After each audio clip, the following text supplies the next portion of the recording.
Hello my dear students, Deshiya Vidyashala welcomes you to the biology practical sessions and DVS Independent PU College also welcomes you to the biology practical sessions.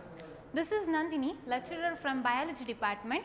Today we are going to study our practical number 5, that is study of animal tissues. So in this study of animal tissues we are going to study epithelial tissue. Epithelial tissue ಅಲ್ಲಿ ನಾವು ನೋಡ್ತಾ ಇರುವಂತದ್ದು squamous epithelium tissue where it is present. These cells are extremely thin, flat and polygonal in shape and intercellular spaces are absent.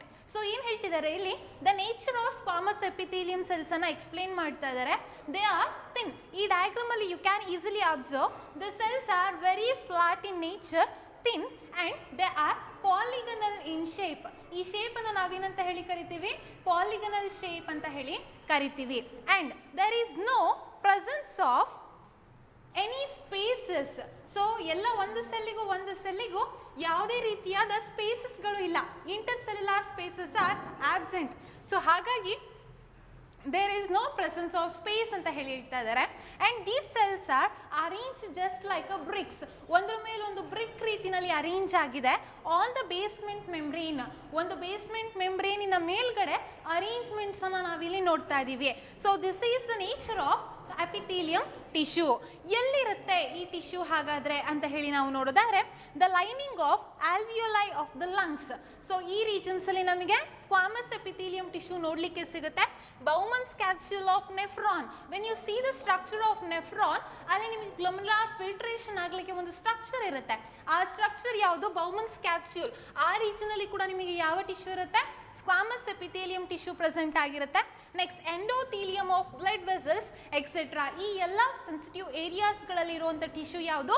ನಮ್ಮ squamous epithelium tissue. So ಅದನ್ನು ನಾವು microscopic ವ್ಯೂವಲ್ಲಿ ನೋಡಿದ್ರೆ the squamous epithelium tissue looks like this. ಈ ರೀತಿನಲ್ಲಿ ನಮಗೆ ಕಾಣುತ್ತೆ. Next another one tissue we are going to study is the areolar tissue. So connective tissue ಅಂತ ಹೇಳಿ ಕರಿತೀವಿ. ಕನೆಕ್ಟಿವ್ ಟಿಶ್ಯೂನಲ್ಲಿ ನಾವು ಎರಡು ಟಿಶ್ಯೂ ಅನ್ನ ಓದ್ತೀವಿ. ಒಂದು areolar tissue, another one is blood tissue ಅಂತ ಹೇಳಿ ಓದ್ತೀವಿ. The first one is areolar tissue. What is meant by areolar tissue? Areolar tissue is a loose connective tissue consist of ಏನರಿಂದ ಆಗಿರುತ್ತೆ ಅಂತ ಹೇಳಿ ನೋಡಿದ್ರೆ collagen, elastic fibres and reticular fibers in the areolar tissue ಆಗಿರುತ್ತೆ. So you can observe the formation of collagen fibers, elastic fibers and the reticular fibers here. So ನಿಮಗೆ ಇದನ್ನ diagrammatic view ಅಲ್ಲಿ ನೋಡಿದ್ರೆ ಈ ರೀತಿ ಕಾಣುತ್ತೆ. ಮೈಕ್ರೋಸ್ಕೋಪಿಕ್ ವ್ಯೂ ಅಲ್ಲಿ ನೋಡಿದ್ರೆ ಏರಿಯೋಲಾರ್ ಟಿಶ್ಯೂ ಈ ರೀತಿನಲ್ಲಿ ಕಾಣುತ್ತೆ. ಸೊ ಡಿಫ್ರೆಂಟ್ ಫಾರ್ಮ್ಸ್ ಆಫ್ ಸೆಲ್ಸ್ಗಳು ಪ್ರೆಸೆಂಟ್ ಆಗಿರುತ್ತೆ ಇನ್ನು ಲೂಸ್ ಕನೆಕ್ಟಿವ್ ಟಿಶ್ಯೂ ಅಲ್ಲಿ. ಯಾವೆಲ್ಲ ಸೆಲ್ಸ್ಗಳು ಇರುತ್ತೆ ನಮ್ಮ ಏರಿಯೋಲಾರ್ ಟಿಶ್ಯೂಸ್ ಅಲ್ಲಿ ಅಂತ ನೋಡಿದ್ರೆ fibroblast, plasma cells, adipocytes, mast cells and the macrophages. ಈ ಎಲ್ಲ ಸೆಲ್ಸ್ಗಳು ನಮ್ಮ ಏರಿಯೋಲಾರ್ ಟಿಶ್ಯೂಸ್ ಅಲ್ಲಿ ಪ್ರೆಸೆಂಟ್ ಆಗಿರುತ್ತೆ. So the another one is blood. As you all know, blood ಅನ್ನು ನಾವೇನಂತ ಹೇಳಿ ಕರಿತೀವಿ? ಫ್ಲೂಯಿಡ್ ಕನೆಕ್ಟಿವ್ ಟಿಶ್ಯೂ ಅಂತ ಹೇಳಿ ಕರಿತೀವಿ. ಬ್ಲಡ್ ಕನ್ಸಿಸ್ಟ್ ಆಫ್, ಈ ಫ್ಲೂಯಿಡ್ ಕನೆಕ್ಟಿವ್ ಟಿಶ್ಯೂ ಅಲ್ಲಿ ನಾವೇನನ್ನ ನೋಡ್ತೀವಿ? It is made up of plasma and other cellular components like erythrocytes, leukocytes and thrombocytes ಅನ್ನುವಂಥ ಮೂರು ಕಾಂಪೋನೆಂಟ್ಸ್ ಇಂದ ನಮ್ಮ ಫ್ಲೂಯಿಡ್ ಕನೆಕ್ಟಿವ್ ಟಿಶ್ಯೂ ಅನ್ನುವಂಥದ್ದು ಮೇಡಪ್ ಆಗಿದೆ. So first one, what are erythrocytes? ನಾವು ಯಾವುದನ್ನ ಎರಿಥ್ರೋಸೈಟ್ಸ್ ಅಂತ ಹೇಳಿ ಕರಿತೀವಿ? Erythrocytes are nothing but the R B Cs. R B ಸಿಸ್ಗಳು ನೋಡಲಿಕ್ಕೆ ಹೇಗಿರುತ್ತೆ? They are small, enucleated and biconcave in shape. So R B C ಆದಮೇಲೆ ನೆಕ್ಸ್ಟ್ ನಮಗೆ ಬರುವಂಥದ್ದು W B Cs. W B Cs are also called as leucocytes. ನಾವು ಅದನ್ನು leucocytes ಅಂತ ಕೂಡ ಕರಿತೀವಿ. Again the W B Cs are classified into two category, that is one granulocytes and the agranulocytes based on a position at the presence of granular cytoplasm or the absence of granular cytoplasm in the cells. So ಅದನ್ನು ನಾವು ಗ್ರಾನ್ಯುಲೋಸೈಟ್ಸ್ ಮತ್ತೆ agranulocytes ಅಂತ ಹೇಳಿ ಕರಿತೀವಿ. So ಗ್ರಾನ್ಯುಲೋಸೈಟ್ಸ್ ಅನ್ನು ನಾವು ಮೂರು ರೀತಿಯಾದ ಡಬ್ಲ್ಯೂ ಬಿ ಸಿಸ್ ಅನ್ನ ನೋಡ್ತೀವಿ. ಒಂದು neutrophils, eosinophils and the basophils. ಈ 3 ಸೆಲ್ಸ್ಗಳನ್ನು ನೋಡಿದ್ರೆ ನಮಗೆ ಅದರಲ್ಲಿ ಏನಿರುತ್ತೆ, ಗ್ರಾನ್ಯುಲಾರ್ ಸೈಟೋಪ್ಲಾಸಮ್ ಅನ್ನುವಂಥದ್ದು ಪ್ರೆಸೆಂಟ್ ಇರುತ್ತೆ. ಅಂದರೆ ಸೈಟೋಪ್ಲಾಸಮ್ ಅನ್ನು ನಾವು ಅಬ್ಸರ್ವ್ ಮಾಡಿದ್ರೆ there is a presence of small granules in it. ಅದಕ್ಕೆ ಅದನ್ನು ನಾವು ಗ್ರಾನ್ಯುಲಾರ್ ಸೈಟೋಪ್ಲಾಸಮ್ ಅಂತ ಹೇಳಿ ಕರಿತೀವಿ. ನೆಕ್ಸ್ಟ್ ಎ ಗ್ರಾನ್ಯುಲೋಸೈಟ್ಸ್ ಅಲ್ಲಿ ನಾವು ನೋಡಿದ್ರೆ 2 ಟೈಪ್ ಆಫ್ ಸೆಲ್ಸ್ ಪ್ರೆಸೆಂಟ್ ಆಗಿರುತ್ತೆ. ಒಂದು ಲಿಂಫೋಸೈಟ್ಸ್, ಇನ್ನೊಂದು ಮೋನೋಸೈಟ್ಸ್ ಅನ್ನುವಂಥದ್ದು ಪ್ರೆಸೆಂಟ್ ಆಗಿರುತ್ತೆ. These are all the categories of WBCs. WBC ಆದಮೇಲೆ ನಮಗೆ ನೆಕ್ಸ್ಟ್ ಬರುವಂಥದ್ದು ಥ್ರೋಂಬೋಸೈಟ್ಸ್ ಅಂತ ಹೇಳಿ ಕರಿತೀವಿ, ಅಥವಾ they are also called as platelets. How they are formed ಅಂತ ಹೇಳಿ ನೋಡೋದಾದ್ರೆ, these platelets are formed by the fragmentation of large macrophages. Large ಮ್ಯಾಕ್ರೋಫೇಜಸ್ಗಳು ಸ್ಪ್ಲಿಟ್ ಆಗಿ ಸ್ಮಾಲ್ ಪ್ಲೇಟ್ಲೆಟ್ಸ್ಗಳು ಅಥವಾ ಥ್ರೋಂಬೋಸೈಟ್ಸ್ಗಳನ್ನು ಫಾರ್ಮೇಷನ್ ಮಾಡಿರುತ್ತೆ. ವೈ ದೇ ಆರ್ ನೆಸೆಸರಿ ಅಂತ ಹೇಳಿ ನೋಡೋದಾದ್ರೆ, they will helpful in the formation of blood clots. ಸೊ ನಿಮಗೆ ಯಾವುದೇ ಒಂದು ಊಟ ಆಯಿತು ಅಂದರೆ ಅಲ್ಲಿಂದ ಬ್ಲಡ್ ಫ್ಲೋ ಆಗ್ತಿರುತ್ತೆ. ಫಾರ್ ಫ್ಯೂ ಮಿನಿಟ್ಸ್ ಆದಮೇಲೆ ಬ್ಲಡ್ ಕ್ಲಾಟ್ ಆಗುತ್ತೆ ಅಲ್ವಾ, ಆ ಬ್ಲಡ್ ಕ್ಲಾಟಿಂಗಿಗೆ ಹೆಲ್ಪ್ ಮಾಡ್ತಾ ಇರುವಂಥ ಸಬ್ಸ್ಟೆನ್ಸ್ ಯಾವುದು, ಮೇಜರ್ ಆಗಿ ನಮ್ಮ ಪ್ಲೇಟ್ಲೆಟ್ಸ್ಗಳು ಹೆಲ್ಪ್ ಮಾಡ್ತಾ ಇದೆ. ಸೊ ಈಗ ನಾವು WBCಸ್ಗಳು ಹೇಗಿತ್ತು, ವಾಟ್ ಆರ್ ದ ನೇಚರ್, ನಾವು ಅದು ಹೇಗೆ ಗ್ರಾನ್ಯುಲೋಸೈಟ್ಸ್, ಎ ಗ್ರಾನ್ಯುಲೋಸೈಟ್ಸ್ ಅಂತ ಹೇಳಿ ನೋಡಿದ್ವಿ ಅಲ್ವಾ. ಸೊ ಅದನ್ನು ನಾವಿಲ್ಲಿ ನೋಡೋದಾದ್ರೆ, you can observe neutrophils, eosinophils, basophils ಎಲ್ಲ ನಾವಿಲ್ಲಿ ನೋಡಿದ್ವಿ. ಗ್ರಾನ್ಯುಲೋಸೈಟ್ಸ್ ಆಗಿ ನಾವು ನ್ಯೂಟ್ರೋಫಿಲ್ಸ್, ಇಯೋಸಿನೋಫಿಲ್ಸ್, ಬೇಸೋಫಿಲ್ಸ್ ಅಲ್ಲಿ you can observe the cytoplasm contain a small granule like structures. So ಈ 3ರಲ್ಲೂ ಕೂಡ ನಿಮಗೆ ಲಾರ್ಜ್ ಗ್ರಾನ್ಯೂಲ್ಸ್ಗಳು ಕಾಣಿಸ್ತಾ ಇದೆ. ಸೊ ಹಾಗಾಗಿ ನಾವು ಅದನ್ನ ಗ್ರಾನ್ಯುಲೋಸೈಟ್ಸ್ ಅಂತ ಹೇಳಿ ಕರೆದಿದ್ವಿ. ಆ್ಯಂಡ್ ದ ಮೇಜರ್ ನಾವು ಡಿಫ್ರೆನ್ಶಿಯೇಟ್ ಮಾಡಬೇಕಾಗಿರುವಂಥದ್ದು ಏನಿದ್ರಲ್ಲಿ, the presence of different shape nucleus. ಅದರೊಳಗಡೆ ಇರುವಂಥ ಡಿಫ್ರೆಂಟ್ ಲೋಬ್ಸ್ಗಳನ್ನು ನಾವಿಲ್ಲಿ ನೋಡ್ಬೋದು. So when compared to the ನ್ಯೂಟ್ರೋಫಿಲ್ಸ್ಗೆ ಬಂದರೆ, ನ್ಯೂಟ್ರೋಫಿಲ್ಸ್ ಅಲ್ಲಿ ನಾವು 3 ಲೋಬ್ಡ್ ನ್ಯೂಕ್ಲಿಯಸ್ ಅನ್ನು ನೋಡ್ತಾ ಇದ್ದೀವಿ. 3 ಲೋಬ್ಡ್ ನ್ಯೂಕ್ಲಿಯಸ್ ಕಾಣಿಸ್ತದೆಯಾ, 1 2 3.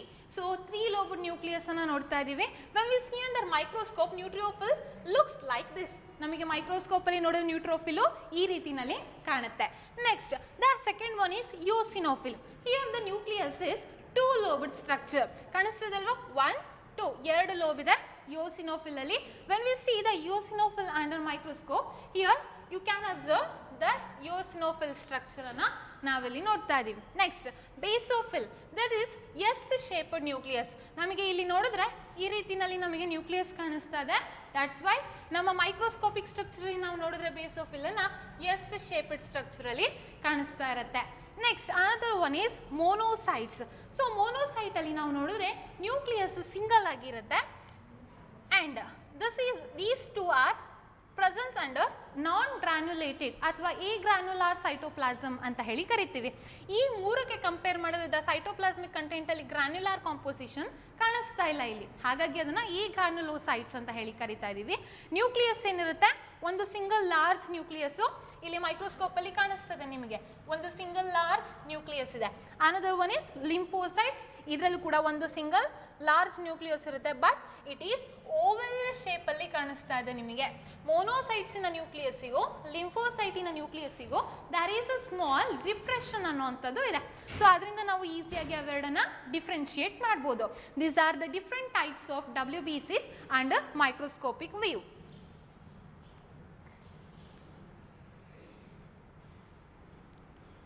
ಸೊ ಇದು ನಮ್ಮ RBC cells. This are RBC cells with enucleated RBCs ಅಂತ ಹೇಳಿ ಹೇಳ್ತೀವಿ. ಯಾವಾಗ RBC cells they get matured ಆದಾಗ they lose their nucleus. So biconcave ಅಂತ ಹೇಳಿದ್ವಿ. ಸೊ ನೋಡಲಿಕ್ಕೆ ಬೈಕಾನ್ಕೇವ್ ಶೇಪಲ್ಲಿ ಇರುತ್ತೆ. And they are red in colour due to the presence of haemoglobin content in RBC ಸೆಲ್ಸ್ಗಳು ನಮಗೆ ರೆಡ್ ಕಲರಲ್ಲಿ ಇರುತ್ತೆ. Another one is platelets. ನಾವೇನು ಆವಾಗಲೇ ಹೇಳಿದ್ವಿ, ಮ್ಯಾಕ್ರೋಫೇಜಸ್ಗಳು ಸ್ಪ್ಲಿಟ್ ಆಗಿ ನಮಗೇನು ಸ್ಮಾಲ್ ಪ್ಲೇಟ್ಲೆಟ್ಸ್ಗಳನ್ನು ಫಾರ್ಮೇಷನ್ ಮಾಡುತ್ತೆ ಅಂತ. ದೀಸ್ ಆರ್ ದ ಪ್ಲೇಟ್ಲೆಟ್ಸ್ಗಳು. The next one is muscular tissue. ನಾವು ಇಲ್ಲಿವರೆಗೂ ಓದಿದ್ದೇನು, ಲೂಸ್ ಕನೆಕ್ಟಿವ್ ಟಿಶ್ಯೂ ಓದಿದ್ವಿ, ಅದಾದಮೇಲೆ ಫ್ಲೂಯಿಡ್ ಕನೆಕ್ಟಿವ್ ಟಿಶ್ಯೂ ಓದಿದ್ವಿ. ನೆಕ್ಸ್ಟ್ ನಾವೀಗ ಓದ್ತಾ ಇರುವಂಥದ್ದು ಮಸ್ಕ್ಯುಲಾರ್ ಟಿಶ್ಯೂ. ಸೊ ಮಸ್ಕ್ಯುಲಾರ್ ಟಿಶ್ಯೂನಲ್ಲಿ the first one is smooth tissue ಅಂತ ಕರಿತೀವಿ, ಅನ್ಸ್ಟ್ರೈಯೇಟೆಡ್ ಮಸಲ್ಸ್ ಅಂತ ಕೂಡ ಕರಿತೀವಿ, ಸ್ಟ್ರೈಯೇಟೆಡ್ ಮಸಲ್ಸ್ ಅಂತ ಕೂಡ ಕರಿತೀವಿ. All the 3 are same. So these are called involuntary muscles. So ನಮ್ಮ ಬಾಡಿಯಲ್ಲಿ ಎರಡು ರೀತಿಯಾದ ಫಂಕ್ಷನ್ಸ್ ಅನ್ನು ನೋಡ್ತೀವಿ ನಾವು. ಒಂದು voluntary function, another one is involuntary function. What is meant by voluntary function and involuntary function ಅಂದ್ರೆ with the control of our will, ಅಂದರೆ ನಾವು ಅದನ್ನು ಕಂಟ್ರೋಲ್ ಮಾಡಬಹುದು ಅನ್ನುವಂಥ ಫಂಕ್ಷನ್ಸ್ ಆದರೆ ಅದನ್ನು ನಾವೇನಂತ ಹೇಳಿ ಕರಿತೀವಿ, ವಾಲಂಟರಿ ಫಂಕ್ಷನ್ಸ್ ಅಂತ ಹೇಳಿ ಕರಿತೀವಿ.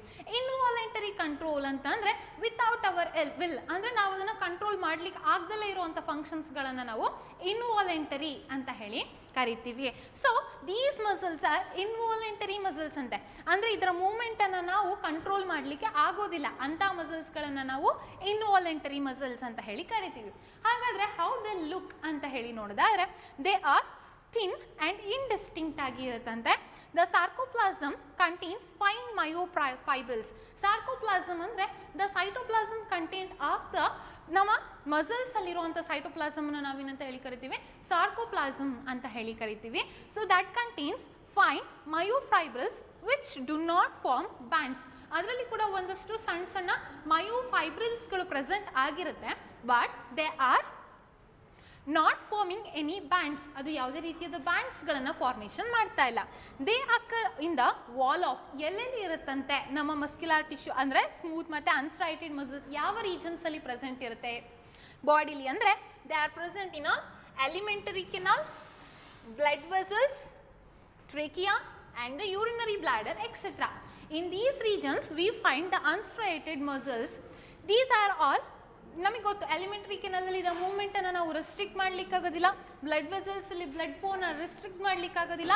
ಹಾಗಾಗಿ ಇಂಥ ಜಾಗದಲ್ಲಿರುವಂಥ ಮಸಲ್ಸನ್ನು ನಾವೇನಂತ ಹೇಳಿ ಕರಿತಿದ್ದೀವಿ, ಇನ್ವಾಲಂಟರಿ ಮಸಲ್ಸ್ ಅಂತ ಹೇಳಿ ಕರಿತಾ ಇದ್ದೀವಿ. It looks like this. ನಾವು ಇನ್ವಾಲಂಟರಿ ಮಸಲಿನ ಡಯಾಗ್ರಾಮನ್ನು ನೋಡಿದ್ರೆ ನಮಗೆ ಹೇಗಿರುತ್ತೆ, ಈ ರೀತಿಯಲ್ಲಿ ಥಿನ್ ಡಿಸ್ಟಿಂಕ್ಟ್ ಆಗಿ ಪ್ರೆಸೆಂಟ್ ಆಗಿರುತ್ತೆ. When we C it under the microscope it looks like this, smooth muscles ಅಂತ ಹೇಳಿ ನಾವಿದನ್ನು ಕರಿತಾ ಇದ್ದೀವಿ. ಸೊ ಇದಾದ್ಮೇಲೆ ನಾವು ನೆಕ್ಸ್ಟ್ ಮಸಲ್ಸ್ ಅನ್ನು ಓದ್ತಾ ಇದ್ದೀವಿ, that is striated muscles, skeletal muscles ಅಂತ ಹೇಳಿ ಹೇಳ್ತೀವಿ. ಸ್ಕೆಲಿಟಲ್ ಮಸಲ್ಸ್ ಅಂತ ಹೇಳಿ ಹೇಳ್ತಿರೋದ್ರಿಂದ ಹೆಸರು ಹೇಳ್ತಾ ಇದೆ ನಮಗೆ, this are almost present as in case of skeletal present, ಅಂದರೆ ಸ್ಕೆಲಿಟಲ್ ಸಿಸ್ಟಮ್ಗೆ ಅಟ್ಯಾಚ್ಡ್ ಆಗಿ ಈ ಮಸಲ್ಸ್ಗಳು ಪ್ರೆಸೆಂಟ್ ಆಗಿರುತ್ತೆ. They are voluntary muscles. ನಾವು ಹಿಂದಿನ ಮಸಲ್ ಏನಂತ ಹೇಳಿ ಓದಿದ್ವಿ, ಇನ್ವಾಲಂಟರಿ ಮಸಲ್ಸ್ ಅಂತ ಹೇಳಿ ಓದಿದ್ವಿ. But the skeletal muscles are voluntary muscles, ಅಂದರೆ they are under the control of our will. ಅಂದರೆ ನಾವು ಒಂದು ಹ್ಯಾಂಡ್ ಮೂವ್ಮೆಂಟ್ ಮಾಡಬೇಕು ಅಂದರೆ ನಮ್ಮ ಇಷ್ಟ ಇದ್ದ ಹಾಗೆ ನಾವು ಮೂವ್ಮೆಂಟ್ ಮಾಡ್ಬೋದು, ಬೇಡ ಅಂದರೆ ಬಿಡ್ಬೋದು ಅಲ್ವಾ. ಸೊ ಹಾಗಾಗಿ it is our will. So found attached to the bones, ಯಾವಾಗಲೂ ಏನಕ್ಕೆ ಅಟ್ಯಾಚ್ಡ್ ಆಗಿರುತ್ತೆ ಬೋನ್ಸಿಗೆ, with the help of tendons. So ಮಸಲ್ಸನ್ನು ಬೋನಿಗೆ ಅಟ್ಯಾಚ್ ಮಾಡಲಿಕ್ಕೆ ಹೆಲ್ಪ್ ಮಾಡ್ತಿರುವಂಥ ಸ್ಟ್ರಕ್ಚರ್ ಯಾವುದು, tendons here. The muscle fibres are long, unbranched and cylindrical. So ನಾವು ಮಸಲ್ ಫೈಬರ್ಸನ್ನು ನಾವು ನೋಡಿದ್ರೆ ಇಲ್ಲಿ ನೀವು in diagram you can observe the muscle fibres is unbranched, ಒಂದಕ್ಕೂ ಯಾವುದೇ ಬ್ರಾಂಚಿಂಗ್ಸ್ಗಳು ಕಾಣಿಸ್ತಾ ಇಲ್ಲ. So unbranched and the shape is cylindrical. ನೋಡೋದಕ್ಕೆ ಹೇಗಿದೆ ನಮಗೆ, ಸಿಲಿಂಡ್ರಿಕಲ್ ಆಗಿ ಇದೆ. Next, the sarcoplasm contains myofibrils in which they form alternate dark and light band. ನಮಗೆ ಹಳೆ ಮಸಲ್ಸಲ್ಲಿ ಯಾವುದೇ ಡಾರ್ಕ್ ಮತ್ತು ಲೈಟ್ ಬ್ಯಾಂಡ್ಸ್ಗಳು ಪ್ರೆಸೆಂಟ್ ಇರಲಿಲ್ಲ, ಬಟ್ ಇಲ್ಲಿ ನೀವು ನೋಡ್ಬೋದು dark and light bands are present in the muscles. So they experience fatigue. Fatigue ಅಂದರೆ ಏನು, ಸುಸ್ತಾಗುವಂಥದ್ದು. ಸೊ ಈ ಮಸಲ್ಸ್ ಅಂದರೆ ನೀವು ಸುಮಾರು ದೂರ ಓಡೋಗ್ತಿದ್ದಂಗೆ ನಿಮಗೆ ಸ್ವಲ್ಪ ಸುಸ್ತಾಗುತ್ತೆ, ಕಾಲೆಲ್ಲ ನೋವು ಬರುತ್ತೆ ಅಲ್ವಾ. ಸೊ ಹಾಗಾಗಿ ನಿಮಗೇನನ್ಸುತ್ತೆ, ಈ ಮಸಲ್ಸ್ಗಳು ಫೇಟಿಗನ್ನು ತೋರಿಸುತ್ತೆ ಅಂತ ಹೇಳಿ ಹೇಳ್ತಾರೆ. So they undergo quick contraction. So ನಿಮಗೆ ಈ ಇಮೇಜನ್ನು ತೋರಿಸ್ತಾ ಇದ್ದಾರೆ, ಇದು microscopic view of the skeletal muscles.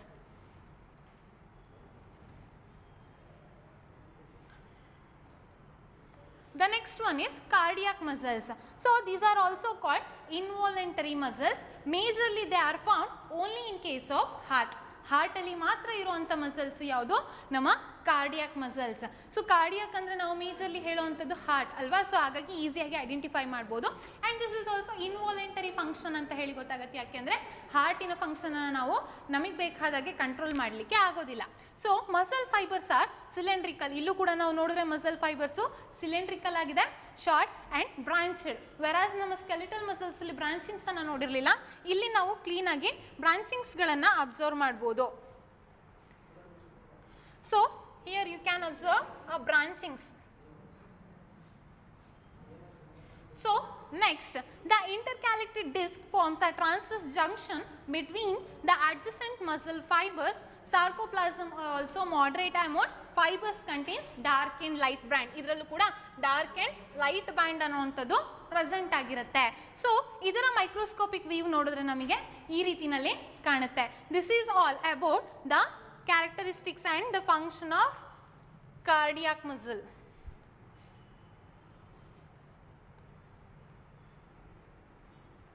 Thank you.